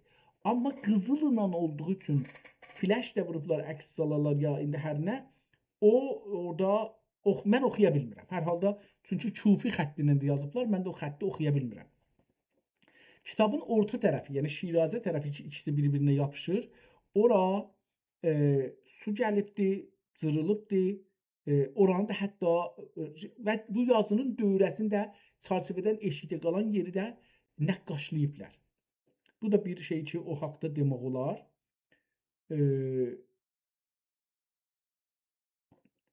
İki bölümdən ibarətdir bunun başlığı, çərçivədən əlavə. Çox fərqli və gözəl bir başlıqdır. Yenə də türk əlaməti bunun üstündə abı mavi rəng olaraq görsənir. Biraz tox sürməyi rəngi görsənir, amma bu yenə dediyimiz kimi türklüğün əlamətidir. Kitabın əşğasına baxanda görürük ki, bu kitabın əşğası cırılıbdır. Ehtimalən ya bir şey olubdur, bunun o nəqqaşısı gedib aradan. Kitab cırılıbdır ya da ki ikinci səhifə ya cırılıb ya da qatlanıbdır. Mənim nəzərimə cırılıbdır. Belə görsənir. Bəli, 4-cü səhifədə baxanda kitabın dövrəsi cırılıb xarab olubdur. Onu gətiriblər bir dənə çəsb ilə yapışqanla yapışdırıblar. Kitabın dövrəsini. O çərçivənin üstünü örtüblər. Bu ikinci. Kitabın yapışı, o səfələr bir-birinə Şirazə tərəfi bölünübdür, çürüyübdür, onu da görürük. Bu birisi səhifə biraz bir tərəfi salimdir, o birisi tərəfi yenə də o çərçivənin üstünə yapışqanla bir kağızdır ya parçadır yapışdırıblar. Kitab aradan getməsin deyə. Bu birisi səhifədə o cürdür və bu kitab beləsi davam edir. Nəsridir. Bunu deyək ki, nəsridir. Qələ qələminə yazılır. Bəzi kəlmələr qırmızı yazılır və üstündə eyrabların qoyulur, yəni səsi qoyulur. O da göstərir ki, ərəbcədir. Əlbəttə, bəzi kəlmələr də şeiridir, nəzmidir, beytidir. Bu cür bir kəlmələr də yazılır qırmızıca. Onlara səs qoymur. Türkçəyə də səs qoymur. Bunu da deyək. Bəzən 3 virgüldən şeirlərin misrələri bir-birindən aralamaq üçün, ara vermək üçün bir-birinə yapışmasını 3 virgül qırmızıdan istifadə eləyiblər. Kitaba su gəlmək çox xəsarət vurubdur. Kitabın çürüməsi ortalarında özəlliklə çox görünür. Kitabın dövrəsinin aharı da xarab olubdur. Bəzi yerdə tökülübdür. O nəqqaşı da ki, əvvəldə dedik, aharın üstündə çəkildi. Ahar töküldüyü üçün kağız atdan çıxıb eşiyə ağappaq, üstündə o ahar ağ qalıb altı. O cürsü görsənir. Burada da yenə biz o aharların tökülməyini görürük. Kitabın çox yerdə təqribən əksəri səhifələr eydad görübdür. Çürüyübdür. Məsələn, burada səhifənin çürüyüb və dəlinmağını görürük. Yəni, o çərçivədə dəlinibdir, oranı görürük. Təəssüflə dediyim kimi bu kitab Allaha şükür yenə saxlayıblar və ələ gəlib yetişibdir. Sağ olsunlar, Allah ölənlərə rəhmət eləsin, bu kitabı saxlayanlara rəhmət eləsin.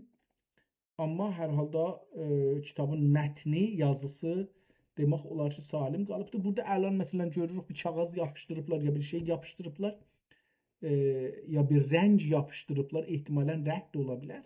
O düşübdür yazıların əvvəlindən bir neçə hərfin üstünə düşübdür. Onu da görürük burada. Çərçivələr eyni davam edir, aynı rənginlə, əvvəldən buradan tam aynı rənginlə, aynı xəttlərindən, aynı böyüklükdə davam edir. Öncələr bunun haqqında danışmışıq ki, necə şablonla bu işi görə bilirlər, görmüşlər, ehtimal verirəm. Burada da o su tökülmədən əlavə kitabın ortasında burada su tökülübdür və calibdir. Burada bizə bir şey aşkar edir. Kitabın yazılan yeri başqa bir rəng ya ahar üzündə yazılıbdır. Çox önəmlidir bu səhifə. Bu bunu göstərir ki, kitab iki cürə ahar olubdur. Bir kitabın vərəqi hamısı ahar olubdur. Bir də onun bir bölümü ki, orada çərçivələri çizəcəklər və onun üstündən yazı yazacaqlar. Ora fərqli biraz tutxun rənginə, noxudu rənginə yaxın rənginə ki, biraz da tirşlənibdir, nəzərimə gəlir. Oranı aharlayıblar, bəzi yerdə o aharlar gedibdir, səfə ağarıbdır. Özəlliklə burada bir şey tökülübdür. Bir su deyil əlbəttə, bu bir şey olacaqdır ki, yazıya zərər vurmayıb, amma ahara aparıbdır. Bunu burada gördük birinci dəfə. Səfənin arxasına da təsir qoyubdur bu. O hər nə deyirsə.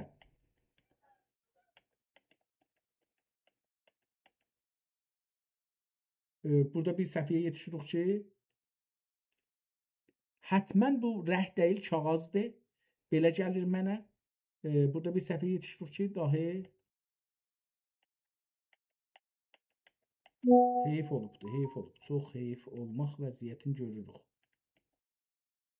Əlbəttə, burada da zahirən plastik yapışqan yapışdırıblar səfənin üstünə. Bu 2-3 səhvəyə baxıram, mən gördüm. 2-3 səfə də deyil, çoxdur.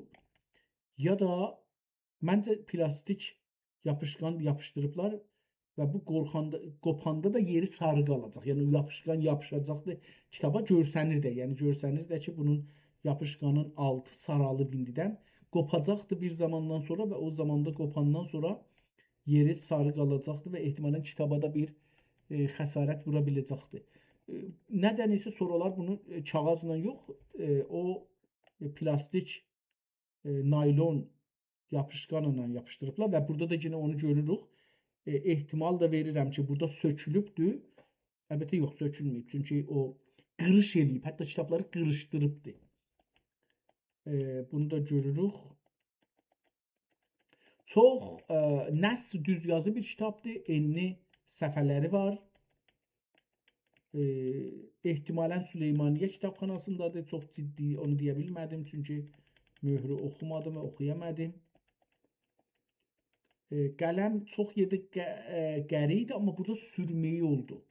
Yəni, nəzərimə gəlir ki, qərəlikdən çöndü sürməyə. Əla bir kitab. Adı nədir? Kim yazıb? Qonusu nədir? Hangi zaman yazılıbdır? Kimə yazılıbdır? Kim istəyibdir bu yazılsın? Hangi dövrədə yazılıbdır? Onlar heç birisi görünmür, amma mən burada Sultan Osmanlı adları gözümdən geçir. Bununla belə ki, sürətlə gedirik. Amma bəzən Osmanlı adlar görürəm. Gəldik kitabın təqribən sonuna. Kitabın sonu da yenə elə o vəziyyətlə qutardı. Xatimə bər, görün bunu oxuya bilərəm. Xatimə bər neçə beyt, bir neçə beyt kim bilan, kim Həzrət xanin duayı dövləti vaqe buldu. Tamam, bu qalsın, bu kitab qalsın. Sabahları ömür olursa, Allah qismət elərsə, bu kitabı bir ayrı gün oxuyarıq. Məncə bu kitab çox önəmlidir. Əlbəttə bu günləri gördüyümüz iki kitab da çox önəmli idi, amma yəni bu günləri 3 kitab, 4 kitabla tanış olduq, amma 2 cild Hindistana deyək, ya yarımada Hindistana, qarrə, özü qarrədir, şipiqarrə deyirlər də. Şipiqarrə Hindistana ki, Sri Lanka, Pakistan, Əfqanistan və Hindistan da onun içində olur. Orada türklərin hakimiyyəti haqqında bir kitabdır və 700 ilə yaxın türklər orada hökumət ediblər. Dəqiq onun tarixində yenə yazsam məncə gözəl olar. Yəni yazmışdıq, əlbəttə tapa bilsəm. Bu gün o qədər səhifə açmışıq ki,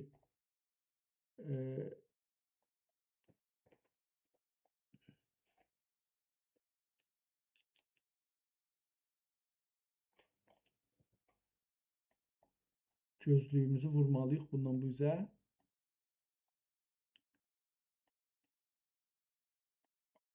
Dedik ki, 600 neçə il burada hökumət eləyiblər. 600-dən 933-ə və ondan da 1200 ta o şey olunca.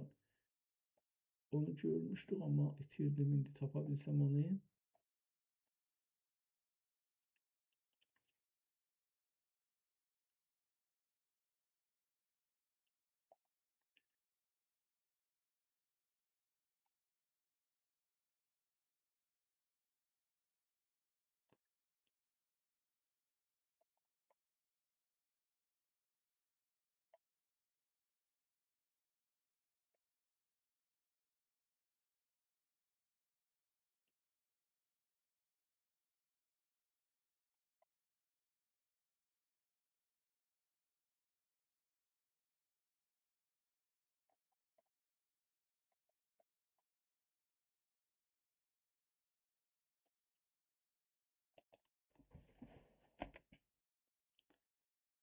Türklər neçə il Hindistana hakim olmuşlar. Tamam, bunu bir də desin də qutaraq gedək.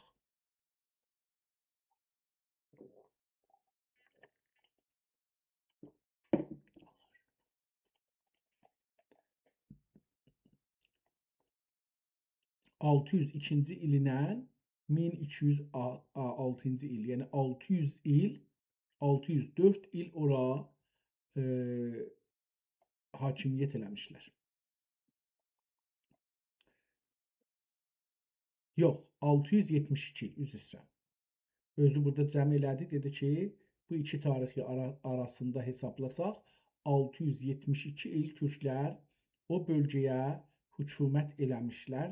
Burada da yazıbdır ki, demək türklər Hindistanda əvvəl-axir 672 il, təqribən 7 əsrdən çox hakim olmuşlar. Bu sadəcə bir işğal deyil, bəlkə Türk İslam mədəniyyətinin, memarlığın, dilin və incə sənətin Hindistanda diri qaldığı və inkişaf etdiyi böyük bir təməddün dövrüdür. Tamam, bu qədər bizi görər. Allah ömür verirsə bir ayrı gün, bir başqa kitab, yəni bugün tanış olduğumuz kitabla davam edərik. Türk dilində yazılan kitablar haqqında. Sağ olun, sağ qalın, görüşmək üzərə.